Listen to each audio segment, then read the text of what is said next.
নমস্কাৰ সকলোকে স্বাগতম জনাইছো এখন নতুন ভিডিঅ'লৈ। তো আজিৰ ভিডিঅ'খন বহুত বেছি গুৰুত্বপূৰ্ণ যদিহে আপুনি অংগনবাদী কৰ্মী, আশা কৰ্মী আৰু স্কুলৰ ৰান্ধনী হয়। তো আজিৰ ভিডিঅ'খন আপোনাৰ বাবে বহুত বেছি গুৰুত্বপূৰ্ণ ভিডিঅ'। আৰু ভিডিঅ'খন আৰম্ভ কৰাৰ আগতে আপুনি কোনখন জিলাৰ পৰা মোৰ ভিডিঅ'খন চাইছে অৱশ্যই কমেণ্ট কৰিব। আৰু আজিৰ ভিডিঅ'খন মই নতুন দৰ্শকৰ বাবে ভিডিঅ'খন বনাইছো। যদি এই ভিডিঅ'খন আপোনালোকে পূৰ্বতে কোনো ইউটিউব চেনেল বা নিউজ চেনেলত যদি অলৰেডি চাই থাকিছে তেতিয়াহ'লে আপুনি ভিডিঅ'খন স্কিপ কৰিব পাৰে।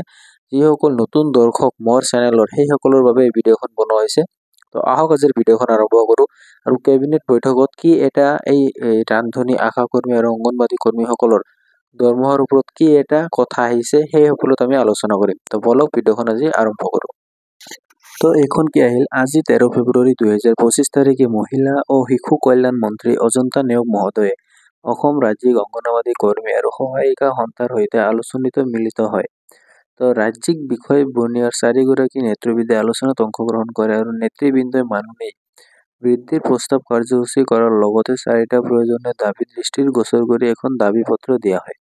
তো মন্ত্ৰী মহোদয়ে মাননী বৃদ্ধিৰ ক্ষেত্ৰত আগন্তুক বাজেটৰ ঘোষণা কৰাৰ মন্তব্য আগবঢ়ায়।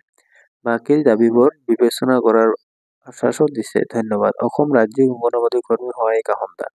তো এইখন যিখন আপুনি আবেদন দেখা পাই আছে, এই আবেদনখন অজন্তা নেওগক প্ৰদান কৰা হৈছিল আৰু এই প্ৰদান কৰাৰ জৰিয়তে আপোনাৰ কি দৰমহা বৃদ্ধিৰ ওপৰে এই আবেদনখনত দৰমহা বৃদ্ধিৰ ওপৰত কিছু তথ্য আগবঢ়োৱা হৈছে অজন্তা নেওগ ডাঙৰীয়াৰ ওচৰত। ঠিক আছে। তো এতিয়া কি আৰু এখন আপডেট আহিছে।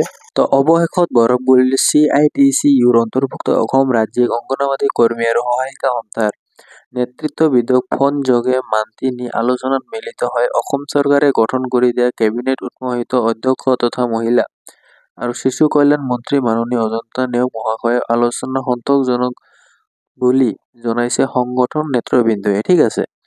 কি এখন নটিচ আহিছে, সেই নটিচখন কি আমি আগত পঢ়ি লওঁ। ঠিক আছে। তো এই নটিচখনত কি লিখা আছে আমি আগত চাই লওঁ। তো কি ৰাজ্যৰ 25% অংগনবাদী কৰ্মীৰ বাবে পদ উন্নতিৰ ব্যৱস্থা মুখ্যমন্ত্ৰী। ঠিক আছে। তো ইয়াতে কি লিখা আছে, 19 আগষ্ট ৰাজ্যৰ অংগনবাদী কৰ্মীৰ সহায়িকাৰ বাবে ভাল খবৰ কঢ়িয়াই আনিছে মহিলা আৰু শিশু উন্নয়ন বিভাগৰ মন্ত্ৰী অজন্তা নেওগে। মুখ্যমন্ত্ৰী গৰাকীয়ে ৰাজ্যৰ হেজাৰ হেজাৰ অংগনবাদী কৰ্মীৰ ভিতৰত 25%ৰে পদ উন্নতিৰ ব্যৱস্থা কৰা হ'ব বুলি সন্দৰি কৰিছে। মুখ্যমন্ত্ৰী গৰাকীয়ে আজি সংবাদ মাধ্যমৰ আগত কয় যে ৰাজ্যৰ 25% পৰ্যন্ত অংগনবাদী কৰ্মীক পদ উন্নতিৰ ব্যৱস্থা কৰাৰ উপৰি ইয়াৰ সমান্তৰালকৈ অংগনবাদী কৰ্মী বা সহায়িকা বিভাগত 3-4 লাখ টকা পৰ্যন্ত এককালীন সাহায্য লাভ কৰিব। অংগনবাদী কৰ্মী সহায়িকাৰ বাবে চৰকাৰে 4,000 সেৱাংকে।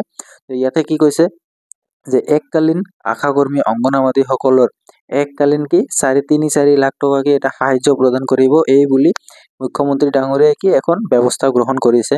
কিন্তু এই ব্যৱস্থা গ্ৰহণ কৰাৰ আগত কি এটা মুখ্যমন্ত্ৰী ডাঙৰীয়াই ঘোষণা কৰিছিল কেবিনেট বৈঠকত, সেই নিউজখন আমি এবাৰ চাই লওঁ। আৰু মধ্যাহ্ন ভোজনৰ ৰান্ধনীসমূহে কিছু তেওঁলোকে বেতন বঢ়াবৰ কাৰণে বিভিন্ন সময়ত চৰকাৰৰ ওচৰত দাবী জনাই আহিছে। কিন্তু আমাৰ হাততো ইমান টকা পইচা নাই যে তেওঁলোকৰ দাবীসমূহ আমি পোনছাতে গ্ৰহণ কৰিব পাৰোঁ।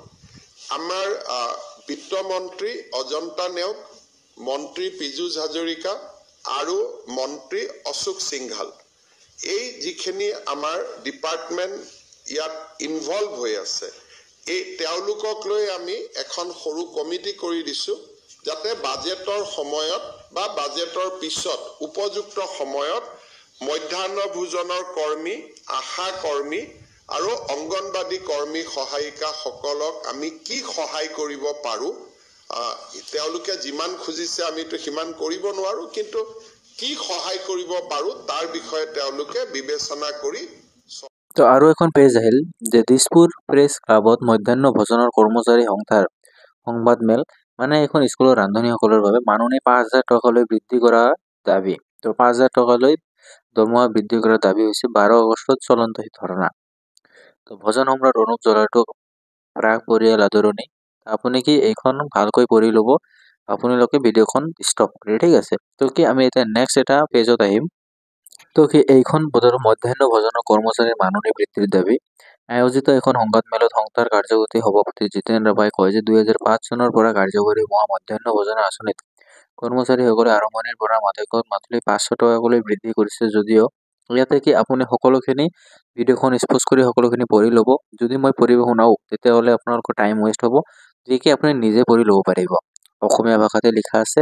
তো এতিয়া কি মুখ্যমন্ত্ৰী ডাঙৰীয়াই কি যিখন ভিডিঅ' মই ইয়াৰ আগত প্লে কৰি দেখাইছোঁ, এইখন ভিডিঅ'ৰ সাপেক্ষে এতিয়া নিউজ লাইভৰ মাজত আৰু মুখ্যমন্ত্ৰী ডাঙৰীয়াই সেই একেখন কথাই কয়। সেই নিউজখন আমি এবাৰ চাই লওঁ।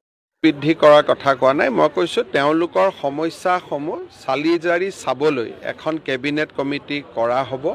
ইতিমধ্যে কেবিনেট কমিটিখনৰ নটিফিকেশ্যন ইছ্যু কৰা হৈছে। মোৰ CM অফিচৰ টুইটত আপোনালোকে কেবিনেট কমিটিৰ নটিফিকেশ্যনখন পাব।